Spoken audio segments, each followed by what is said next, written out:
I never thought I'd see the day when my own mother-in-law, the queen bee of Willow Creek Estates, would dial 911 on me like I was some squatter crashing her precious HOA kingdom. But there she was perched on her manicure veranda like a vulture in Lululemon, screeching into her iPhone about an intruder while her Botox-frozen face twisted into something out of a bad Lifetime movie. What she didn't know, what no one in this godforsaken gated community knew, was that I'd been waiting for this exact moment, badge in pocket and revenge blueprint etched in my soul, ready to flip her empire upside down with one dispatch call of my own. It started with a single email, the kind that lands in your inbox like a grenade with the pin half pulled. Violation notice, unauthorized vehicle parking. That's how Karen Hargrove, CEO of Hargrove Dynamics and self-appointed enforcer of every blade of grass in Willow Creek, declared war on my family. My wife, Emily, her only daughter, had just parked our old Ford F-150 in the driveway, a truck I'd babied through a decade of hauling lumber for our dream home Reno. It wasn't even blocking anything. Hell, the HOA bylaws she'd probably handwritten herself allowed for temporary parking. But to Karen, it was an affront to her vision of pristine perfection, a blemish on the Instagram-ready facade she'd curated for her LinkedIn empire. I slammed my laptop shut that night in our kitchen, the one with the mismatched cabinets Emily and I had painted ourselves during that blissful pre-wedding summer. "This is bullshit," I muttered, steam rising from my untouched coffee. Emily, ever the peacemaker, just sighed and rubbed her temples, her engagement ring catching the pendant light. "Mom's just stressed from the board meeting. Let it slide, Jake. It's not worth the drama." But I could see the cracks in her resolve, the way her shoulders slumped like they always did after one of Karen's check-ins. Emily had grown up in Karen's shadow, valedictorian, sorority president, now a mid-level accountant tiptoeing around her mother's expectations. Me? I was the blue-collar interloper, the ex-cop turned private security consultant who dared to marry into the Hargrove legacy without a trust fund or an MBA. The next morning, I drove to work with that notice burning a hole in my glove compartment. Willow Creek Security, the firm I ran, wasn't just any outfit. It was the iron fist of this upscale enclave outside Atlanta, Georgia. Cameras on every corner, gated entries synced to facial recognition, and a dispatch center that could mobilize faster than a Black Friday stampede. I'd built it from scratch after leaving the force, turning nosy neighbor complaints into a six-figure operation. Irony of ironies, Karen's company, Hargrove Dynamics, was our biggest client. She paid top dollar for discreet protection of her executive suites downtown, all while treating our suburban patrols like her personal errand boys. By noon, my phone buzzed with the escalation. A certified letter hand-delivered to our door, demanding the truck's removal by end of day, or fines would stack like Jenga blocks. Failure to comply will result in lien on property. It threatened, signed with Karen's flourish that looked more like a claw mark. I laughed, a bitter, hollow sound that echoed off our half-finished garage. Yeah? On the house Emily and I had scraped together for, the one we'd bought sight unseen during a frantic relocation from Philly. That house was our sanctuary, walls echoing with late-night laughs over takeout Thai and dreams of starting a family. Karen knew that. She'd co-signed the mortgage as a wedding gift, her way of keeping the leash just tight enough. I didn't tell Emily about the letter. Instead, I called my second-in-command, Marco, a burly ex-Marine with a knack for reading between the lines. "Boss, you want me to run interference?" he asked, his Cuban accent thick over the line. "Nah," I said, staring at the security feed on my monitor. Karen's Tesla gliding into her driveway 2 houses down, her yoga-toned arm waving dismissively at our patrol car. "Just log it and pull the full HOA file on the Hargrove residence." By 5, I had it, a digital dossier thicker than a Tolstoy novel, every infraction Karen had ever overlooked for her cronies, the unpermitted hot tub, the landscaping consultant who turned her backyard into a water feature without permits, the parade of visiting execs parking like it was a valet service. That night, as Emily and I grilled burgers on the back deck, the one Karen had once called tacky for its Weber over her Sub-Zero Viking setup, I broached it casually. Your mom's on a tear about the truck. Thinks it's dragging down property values. Emily's fork paused midair, her green eyes, mirror images of Karen's, flashing with that familiar mix of defiance and defeat. She's always like this, Jake. Control freak since Dad died. Just move it to the street for a week. It'll blow over. But it wasn't blowing over in my head. It was a spark to dry tinder, igniting memories of my own mom, who'd scrub floors to keep our row house afloat after Dad bailed, never once calling the cops on a neighbor's junker. Karen? She'd weaponized the system like it was her birthright. The fine started trickling in the next week. $50 for the truck, $100 for unsightly debris, our recycling bin, overflowing from a busy Saturday. Then came the anonymous complaints, flooding my tip line at work, disguised as concerned resident voicemails about suspicious activity at our address. I traced them, of course, our system was airtight. All routed through a burner app linked to a number I'd seen on Karen's call logs during a routine audit. She was playing dirty, rallying her HOA board cronies, Dr. Patel with his golf cart empire, Mrs. Ellis and her wine-soaked book club, to vote on community standards that conveniently targeted us. Emily started withdrawing, canceling date nights for overtime that smelled like avoidance. One evening, I found her in the bathroom, staring at a pregnancy test, negative again. We'd been trying for months, whispering about baby names over candlelit dinners, but the stress was a thief in the night. It's nothing, she said, forcing a smile that didn't reach her eyes. Just, Mom's been texting about the next board meeting. Wants me there to represent the family. Represent, like we were a corporation, not a couple forging our path. I hit my breaking point on a muggy Tuesday in July, the kind of Georgia heat that turns air into soup. Dispatch crackled. Unit 7, priority call, trespass at 142, Oak Ridge Lane. My address. Heart pounding, I floored it back from a client site in Buckhead, radioing Marco to stand by.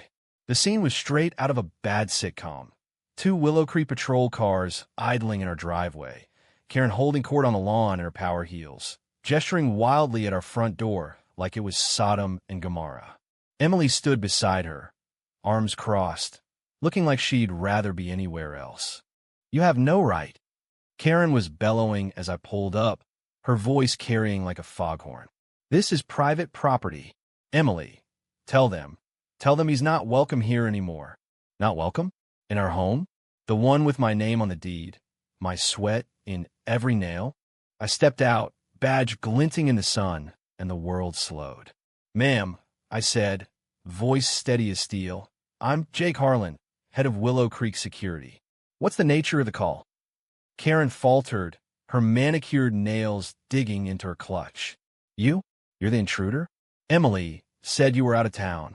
Emily shot me an apologetic glance, mouthing she cornered me. The officers, good guys I trained myself, deferred to me immediately. Chief Harlan, we got a report of unauthorized entry. But if you're the homeowner, Karen's face cycled through shades of fury. Pink, red, apoplectic purple. This is absurd.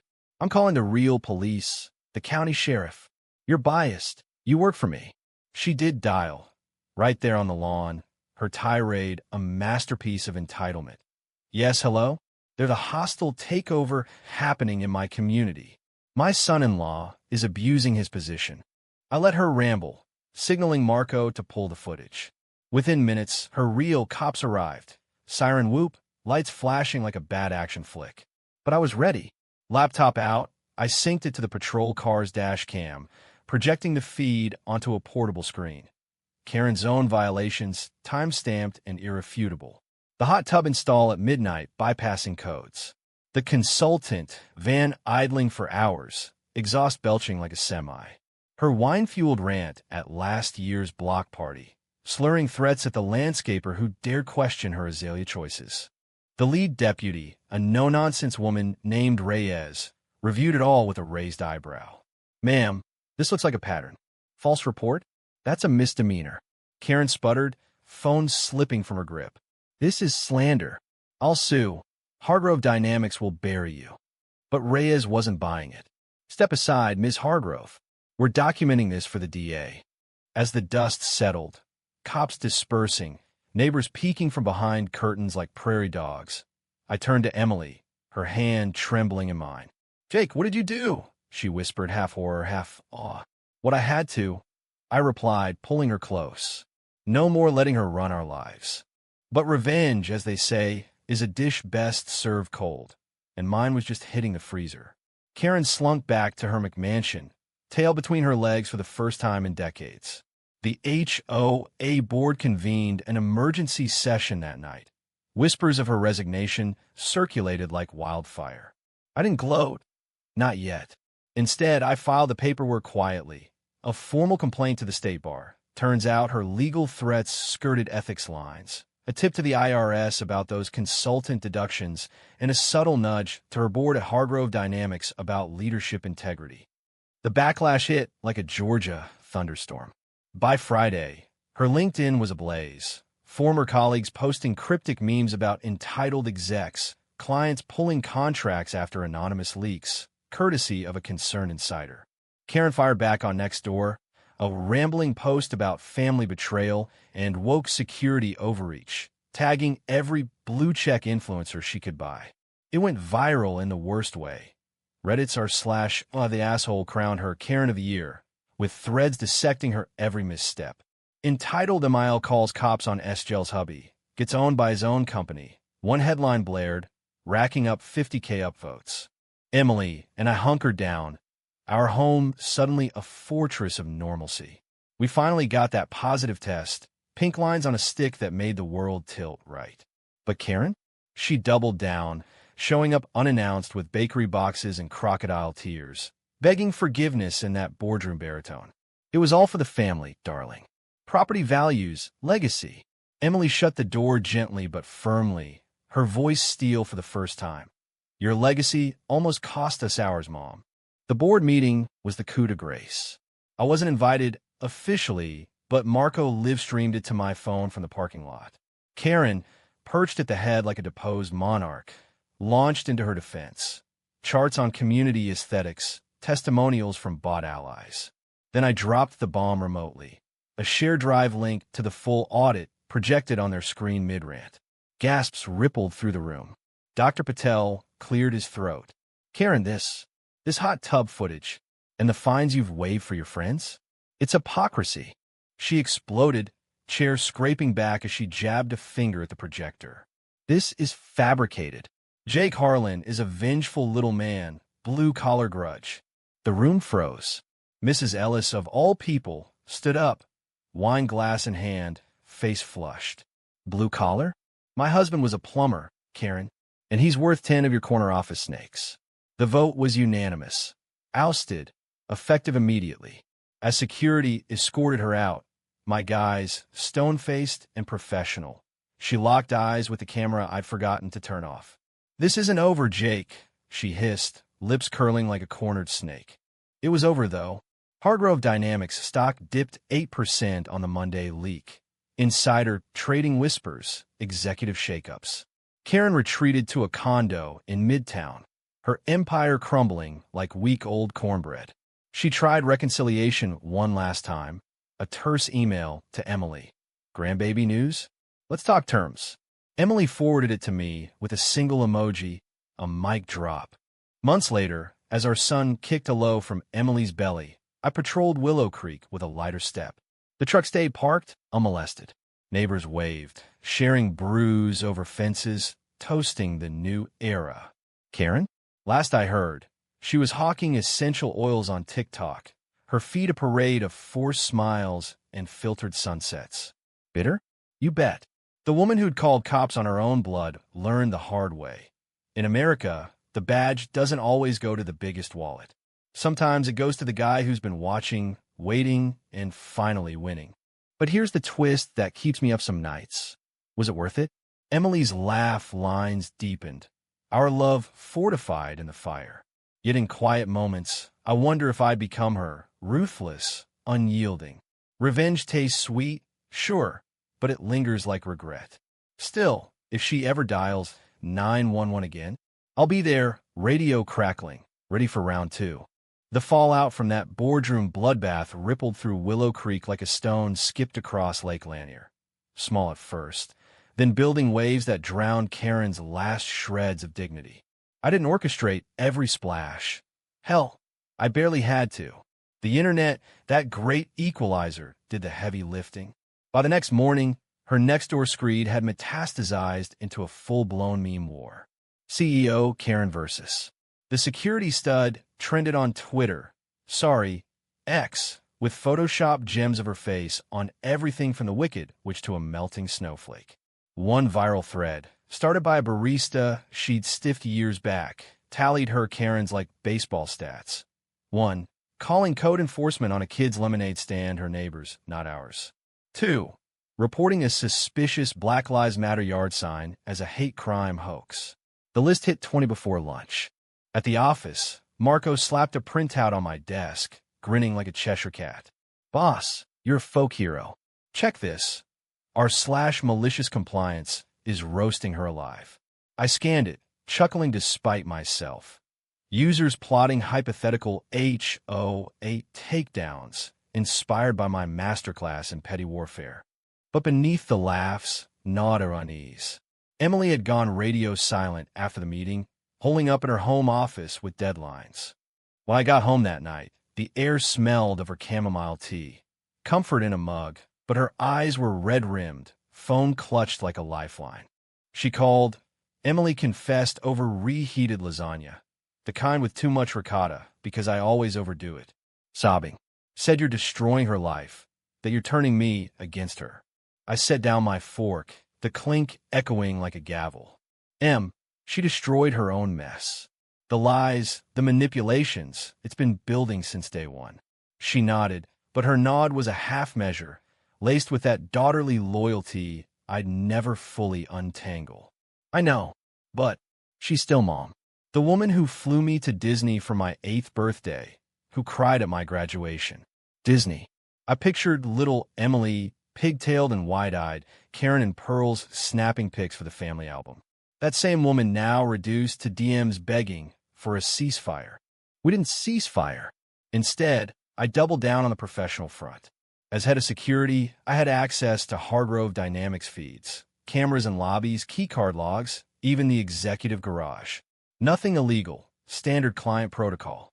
But when the board requested an integrity audit post-Karen's ouster, I obliged with flair.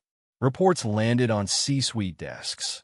Irregularities in vendor contracts, her friends overcharging for phantom services, email chains where she'd strong-armed subordinates into HO donations disguised as team building. The new interim CEO, a mild-mannered engineer named Patel, no relation to Dr. P, thanked me personally over golf at East Lake. Jake, you're a lifesaver. Discreet as hell. Discreet? I was a ghost in the machine, whispering just loud enough. A forwarded memo here, an accidental CC there. By week's end, Karen's golden parachute popped. Severance clawed back amid whispers of non-competes and NDAs she'd shredded herself. She lawyered up, of course, filing a countersuit against Willow Creek Security for defamation and emotional distress. Her attorney, a slick Alpharetta shark, demanded discovery. Every log, every file. I handed it over with a bow, wrapped in metadata that painted her as the architect of her own arson. The deposition was poetry, held in a sterile conference room downtown, fluorescent hum underscoring the tension. Karen arrived in Chanel armor, hair shellacked like a helmet. Me, khakis and a polo, sipping bad coffee like it was vintage scotch. Her lawyer grilled me first. Mr. Harlan, isn't it true you harbored a grudge against Ms. Hargrove since your marriage? I leaned back, channeling every cop show cool I'd ever seen. Grudge? Nah. Respect for a client who paid our bills. Until she crossed the line into harassment. Cross-examination dragged. Hours of her snapping answers, voice pitching higher with each objection sustained. Then it was her turn under the lights. Ms. Hargrove, the plaintiff's counsel, our guy, a bulldog from Decatur, started mild. You authorized the 911 call on July 15, correct? Karen straightened, chin up like a debutante. Absolutely. There was an imminent threat to my daughter's safety. Threat. He slid over the transcript, her own words damning. Intruder. Abusive. Remove him now. The room thickened. And this intruder was your son-in-law, residing at the property in question. Silence, then a hiss. He was overstepping. Overstepping. The word hung like smoke, and that's when I saw the crack. Real, raw. Her eyes darted to me, not with fury, but something fractured. Pleading? I held her gaze, unflinching, the weight of Emily's tears fueling my resolve. The suit crumbled weeks later. Her lawyer cited insufficient evidence in a press release that screamed settlement. Karen vanished from public view, her socials gone dark, replaced by a generic on sabbatical bio. Emily and I tried normalcy, prenatal yoga classes in Midtown, weekend hikes at Stone Mountain, where the granite dome reminded me of unyielding truths. But normalcy frayed at the edges. One crisp October afternoon, as leaves turned fiery underfoot, we picnicked near the summit, baby bump peeking from Emily's sundress. I miss her, sometimes, she admitted, tearing at a turkey sandwich. The good parts. Not the control, but the stories. How she built the company from Dad's garage. I squeeze her hand, granite rough under our blanket. You can have both, Em. Forgive without forgetting. But she has to earn it.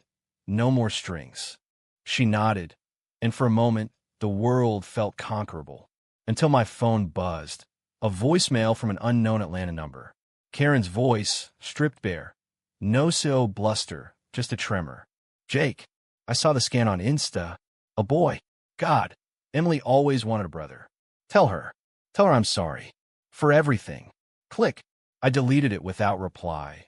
But the words burrowed, a thorn in the victory laurels. Winter crept in, with holiday lights strung like accusations across Willow Creek. Our first Christmas, as almost parents. A modest tree in the living room, ornament from my Philly childhood, mingling with Emily's heirlooms. Silver bells from her grandma, now tainted by association. Karen sent a package, monogrammed booties, a teddy bear with Hargrove dynamic stitching. Emily wept opening it, joy and grief tangled. Should we invite her? She asked, cradling the bear. I hesitated, the security chief in me scanning for traps. Only if she comes clean. No agendas. The dinner was a minefield.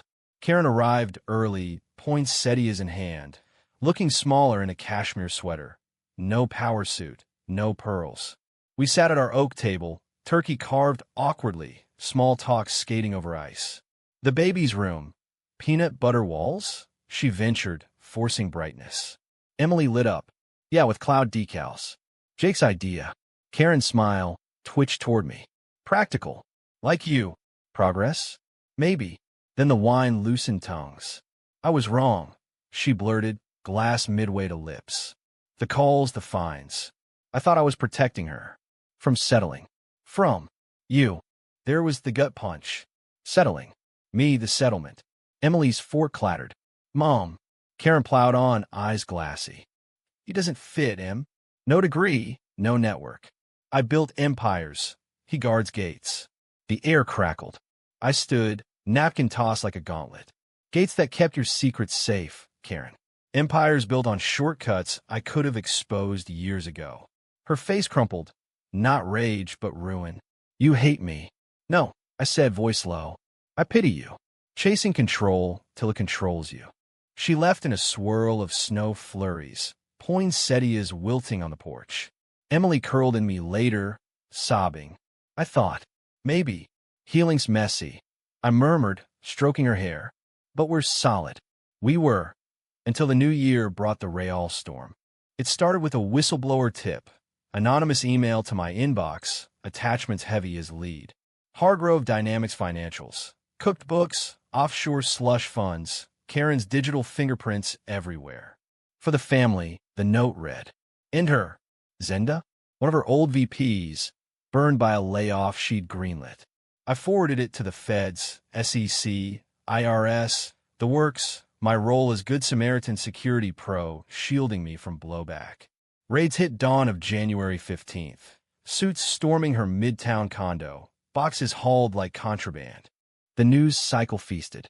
CNN ticker. Tech CEO indicted in embezzlement scandal. Her mugshot. Unfiltered. Hair askew. Splashed across feeds. The woman who'd once keynote TEDx, now a punchline on late-night monologues. Emily went dark again. Unplugging from the world. Our nursery assembly stalled mid-crib. "This is on you," she whispered one night, belly round under the quilt. "Not all, but you lit the fuse." I swallowed hard, the badge suddenly leaden. I did it for us, for the life she tried to sabotage. And now, what life do we have?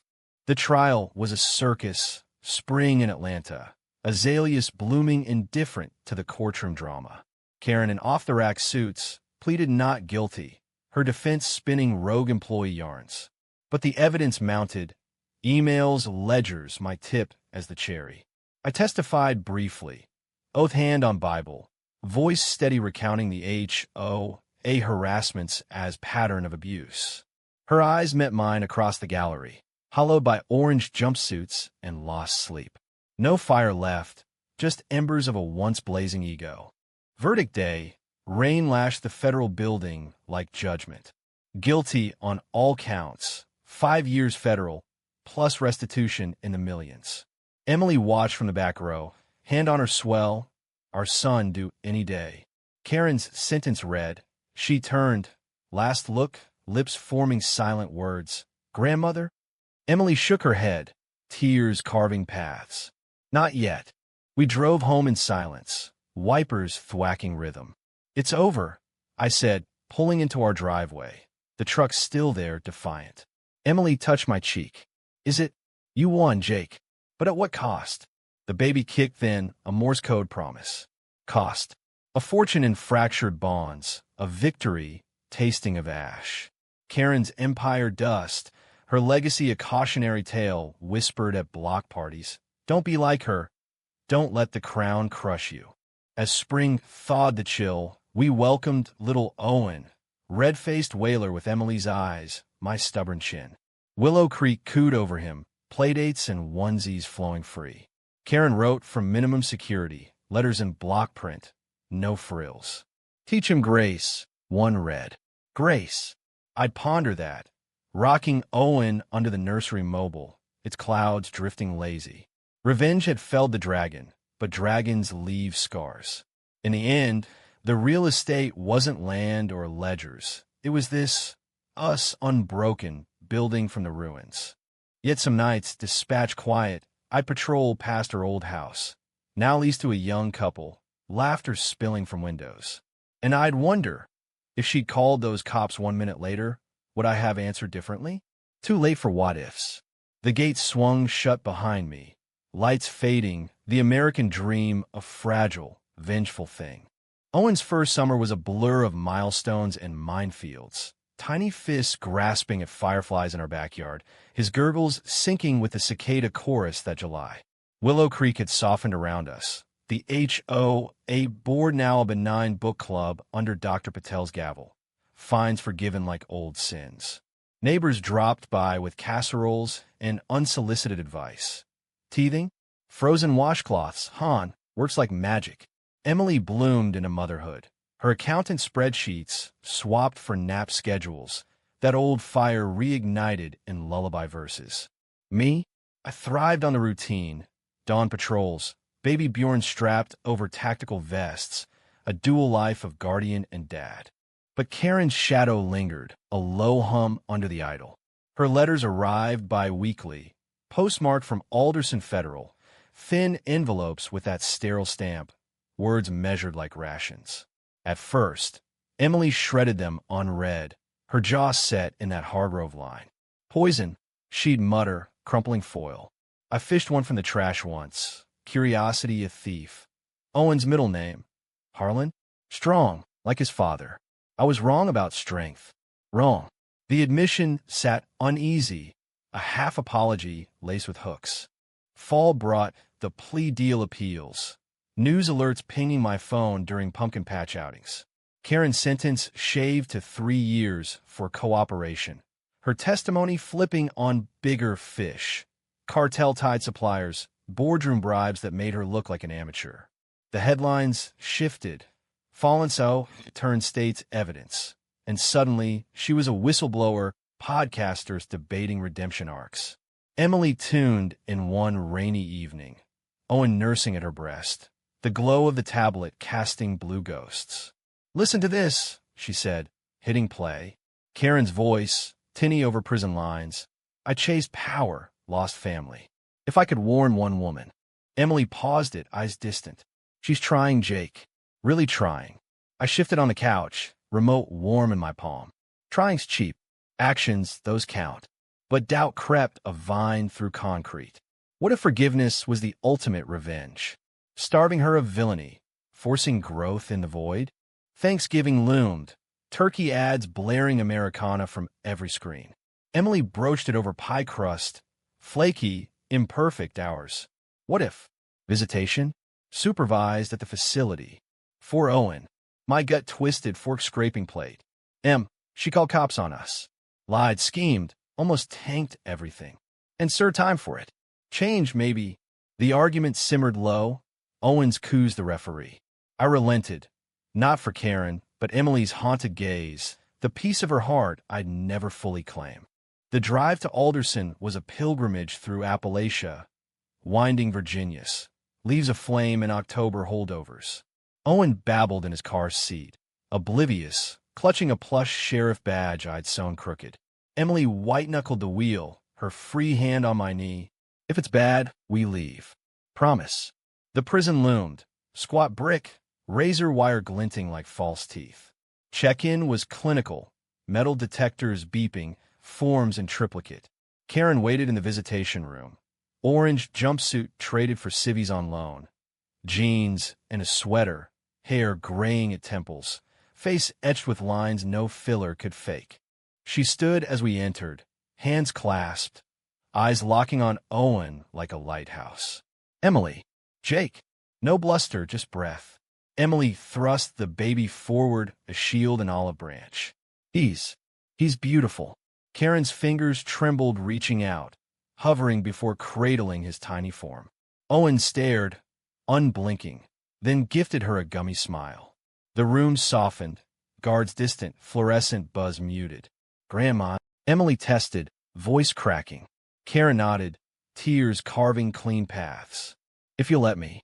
We talked, halting at first, then spilling like backed-up drains. Karen owned the HOA hell. I saw you as a threat to her future, my legacy. Feared she'd end up ordinary. Ordinary. The word stung, my cop days flashing, patrols in Kensington, dodging bullets for a badge that paid peanuts. Ordinary built this life, I said, gesturing to Owen's chubby cheeks. Not empires. She met my eyes, unflinching. I see that now. Too late, but I see. The visit stretched, stories swapped, Owen's drool on her sleeve of baptism.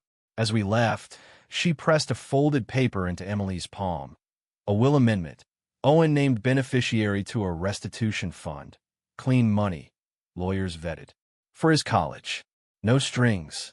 In the parking lot. Emily leaned on the hood, sobbing. She's broken, Jake. Really broken. I held her, rain spitting from gray skies. Broken. Like the woman who'd raised a warrior, only to wield her like a sword. Back home, the thaw accelerated. Letters turned to calls. Collect, Emily screening. Karen shared prison epiphanies. Book club debates on The Handmaid's Tale. Irony noted. GED classes for inmates. Her own manuscript scribbled on legal pads. Entitlements endgame. Emily read excerpts aloud, her laughter tentative but real. Listen, power's a drug, withdrawal's hell. Sounds like her TED Talk ghost. I grunted approval, but vigilance lingered. Security cams checked twice, locks oiled. Winter hit with a vengeance, snow blanketing Willow Creek in hush. Owen's first steps, wobbly toward the Christmas tree, tinsel tangled in his curls. We hosted a small gathering. Marco and his wife, Dr. Patel with pies, laughter echoing where tension once reigned. Then the doorbell, a courier, clipboard formal. Pardon papers, commuted sentence, good behavior, and that testimony payoff. Karen free by spring. Emily's excitement bubbled. She can meet him walking, not behind glass. I masked unease with nods, but nights brought dreams. Her on our lawn again, phone in hand, sirens wailing. Revenge's echo, refusing silence. Release day. April bloom, dogwoods pink against blue. We picked her up, awkward convoy to a halfway house in Decatur. Owen waving from his perch. Karen emerged lighter, duffel slung, eyes scanning us like contraband. Home? She asked, tentative. Emily shook her head. Not yet. But, start. The drive back was stories. Owen's antics, Willow Creek gossip, Mrs. Ellis divorced, hot tub still bubbling. Karen listened, interjecting soft. I'd like to see it. If allowed. We allowed. A supervised lunch at our place, deck table under azaleas. Karen arrived in thrift store chic, bearing a pie from the house kitchen. Lopsided apple, cinnamon whiff of effort. Owen toddled to her, arms up, and she scooped him without pause, grandma instincts unrusty. Conversation flowed wary. Her job hunt, consulting gigs, ethics certified, therapy mandates, a men's list longer than a CVS receipt. Jake, she said finally, pie fork poised, I owe you most. Hated you for seeing through me. Hate. The word bridged us raw. Felt mutual, I admitted, chasing it with tea. But Owen, he doesn't know hate. She nodded, eyes on him smearing crust. Teach me, then, how to be ordinary. Ordinary. Redemption's first step. Spring deepened, visits weekly, playground picnics, story hours with good night moon. Karen softened further, lines easing, laughter genuine. She joined Emily's mommy group, awkward but earnest, fielding side eyes with shrugs. Past life's prologue. Willow Creek whispered, forgiveness the new scandal. But we ignored our bubble intact. Then summer scorched, heat waves warping the air.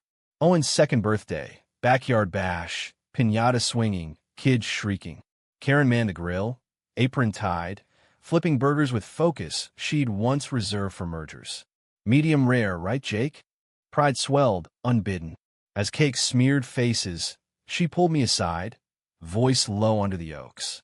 There's more. The fund, it's yours too. For the hurt. Hurt. Quantified, offered. I wave it off. Keep it for him. That's enough. But enough fracture that night.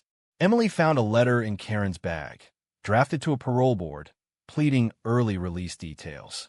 Tucked inside, a photo, old, of Emily as a bride, me cropped out. Caption, before the mistake. Rage boiled, hot as grill coals. She's playing us. Emily hissed, waving it like evidence. All the nice, smoke screen. I snatched it, heart hammering. Confront her. Now. We did. Impromptu dinner, turning inquisition. Karen denied at first, face paling. A relic, stupid from dark days. But the crop marks glared, scissors bite. Emily's voice broke. Trust, Mom. You owe us that. Karen crumpled, confession spilling. Therapy unearthed it.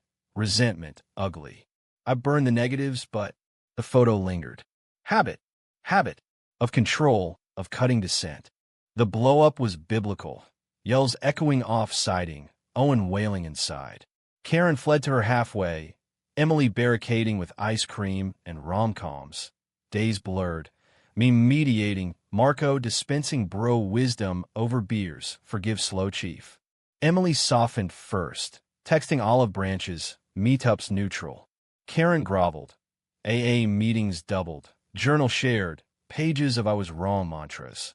Slowly, stitches pulled. By fall, equilibrium teetered. Owen called her Gamma, lisped over FaceTime. Karen landed a gig, non-profit ethics trainer. Irony's wink, commuting from studio apartment, no gates. Willow Creek integrated her. Book club invite, tentative waves. Me?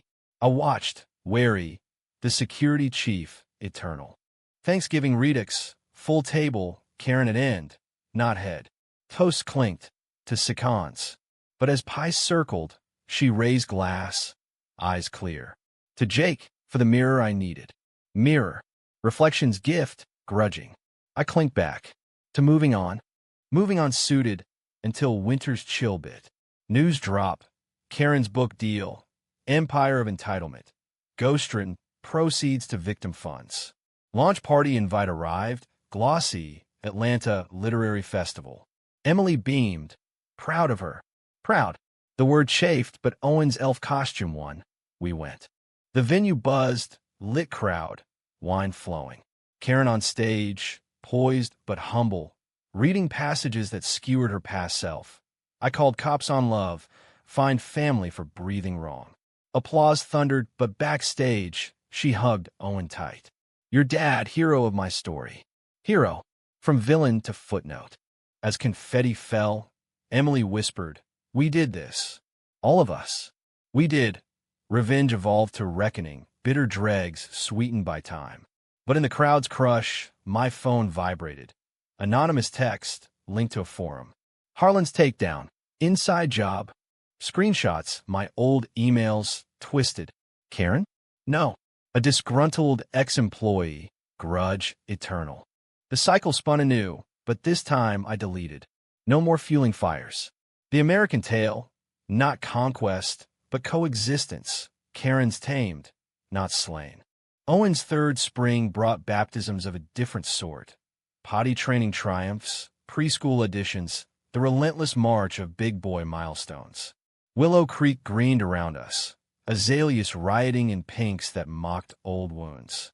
Karen had woven in seamlessly now. Weekly gamma days at the park, her studio apartment a shrine to Owen's finger paints. Ethics workshops funding is $529, like penance dividends. Her book soared, bestseller lists, podcast circuits where she dished Karen confessions with wry humor, turning infamy to infotainment. I was the HOA Hitler, she'd quip, audiences roaring. Emily devoured the audio versions during commutes, her pride a bomb. She's owning it, Jake. Really. I own my unease quieter now, patrols less vigilant, badge lighter on my hip. The anonymous texts? Traced to a bitter ex-guard, fired for skimming tips. A quiet HR nudge nipped that bud. Life normalized, or its facsimile. Barbecues with Marco's crew, date nights at hole-in-the-wall Ticarius. Emily's promotion to senior analyst celebrated with rooftop toasts overlooking the Peachtree skyline. Owen's world expanded. Playdates with Dr. Patel's grandkids. Story time at the library where Karen volunteered, her voice modulating Dr. Seuss with surprising whimsy. Yet undercurrents swirled. One muggy June evening, as lightning bugs danced in our yard, Karen hosted a reunion dinner at her place. Catered Italian, no pretension. Emily and I arrived with wine and skepticism. Owen bolted for her toy bin, a ritual. Over Oso Buco, talk turned therapeutic. Her latest group session, unpacking control as love. I equated provision with possession, she mused, twirling pasta. Nearly lost you both to it. Emily squeezed her hand. But you didn't. We're here. Here. The word anchored. Until dessert. Tiramisu, laced with revelation. Karen slid a folder across. Adoption papers reversed. Signing over full custody rights. No more co-signed shadows on your deed. Emily gasped, fork forgotten. Mom, why? Karen's smile wobbled. Freedom. Yours, not mine. Freedom. The ultimate abdication. From CEO to spectator, empire to ellipsis. I signed witness later, pen heavy, vindication's echo, but hollow. This changes nothing, I said, sealing it. And everything. She nodded, eyes bright. Good. Summer peaked in a heat haze, Owen's pool parties splashing away ghosts. Karen dated, a mild-mannered librarian, bookish counter to her boardroom blaze. Emily teased over brunch. Soulmate or abound? Karen blushed, rare. Both? He's steady, steady, like me. Unspoken parallel. Fall harvest brought harvest of sorts. Hargrove Dynamic Settlement check cleared. Millions funneled to community trusts. Willow Creek's pool renovated. Scholarships for at-risk youth. Irony for ex-Karens. The board plaque. Hargrove Legacy Fund. Building bridges, not walls. Dr. Patel cornered me at the unveiling, cigarillo puffing. You're doing, Harlan? I shrugged. Hers mostly. Mostly. Nights, I'd review logs, not for threats, but patterns. Karen's car idling longer at our curb, her gaze lingering on lights we left on. Not stalking, yearning, the grandmother's ache. Emily noticed too, baking extra for drop-offs. She's lonely, she'd say, packaging cookies. Lonely. The great leveler, reducing titans to texts. Miss the chaos? Chaos crested at Halloween. Owen as pint-sized sheriff, Karen as witch, broom optional. Trick-or-treat parade through the neighborhood. Her arm linked with Emily's, laughter mingling with ooze. A neighbor, old Ellis ally, approached wary. Heard the book. Brave. Karen waved it off. Necessary. Necessary. Like my revenge once. Winter whispered warnings. First snow, dusting lawns, Owen's sledding demands. Karen joined us at the hill, mittens clumsy, building forts with unpracticed glee. Never did this with Emily, she admitted, packing powder. Too busy closing deals. Emily shoveled a path. Make up now. Now. The luxury of lateness. But spring unearthed roots. One drizzly March morning, digging mulch for our garden, Owen knee-deep in dirt. Karen arrived unannounced, spade in hand. Thought I'd help. Old skill. We worked side by side, soil caking nails, talk turning to Dad Hargrove. The garage startup, heart attack at 52, Karen's ascent from widow to warrior. I armored up, she said, trowel pausing. Forgot the human underneath. Human. Vulnerable, the word she'd weaponized against me. Owen unearthed a worm, squealing delight. Karen knelt, gentle. See? Even uglies have place. Place. In gardens, families forged, not forced. Summer solstice party. Our deck alight with lanterns, grill smoke curling. Full circle. Neighbors mingling. Marco toasting Harlan heroes. Karen corner me by the cooler, beer in fist. Jake. Thank you. For not finishing the job. The takedown, half done by grace. Wouldn't know how. I lied, clinking bottles. Too busy living. Living suited. Owen's preschool graduation, Emily's corner office, my firm expanding to adjacent burbs. Karen thrived. Book tour wrapped, nonprofit board seat. Her and the librarian's quiet evenings. Code for serious. Emily planned a girls' trip. Sarasota beaches, mother-daughter detox. Heal the old wounds, she said, packing bikinis. I waved them off. Owen and I bacheloring with pizza forts. They returned sun-kissed, stories spilling. Seashell hunts, Karen's snorkel flails, midnight confessions under palms. She told me everything. Emily confided, suitcase thumping. The fear's the why. And she loves you in her way. Loves. The L word, from dragon to dam. Fall foliage framed the finale, or prelude. Willow Creek's annual gala. Black ties, silent auctions, Karen as keynote. From gatekeeper to grateful. The room hushed as she spoke. Our story, anonymized but true. Cops called, badges flipped, redemption's grind. Vengeance builds walls, vulnerability, windows. Applause swelled, Emily's hand in mine, Owen clapping from the kids' table. Post-speech mingle, a reporter sidled up, pod from her tour. The son-in-law, hero or heel. Karen laughed, arm around Emily. Both, like all good tales. Tales. Our epic mythologized. As leaves turned, Owen's 4th birthday dawned crisp. Backyard bounce house, cake smeared, Karen snapping pics, voracious the archivist redeemed. Evening wound down, guests gone. She lingered on the deck, stars pricking velvet sky. Jake, she started, voice soft, if I could rewind. Rewind. Tempting trap. No rewinds. I cut in, topping off her decoff. Just this. This. Fractured, mended, bittersweetened. She nodded, peace settling like dew. Fair.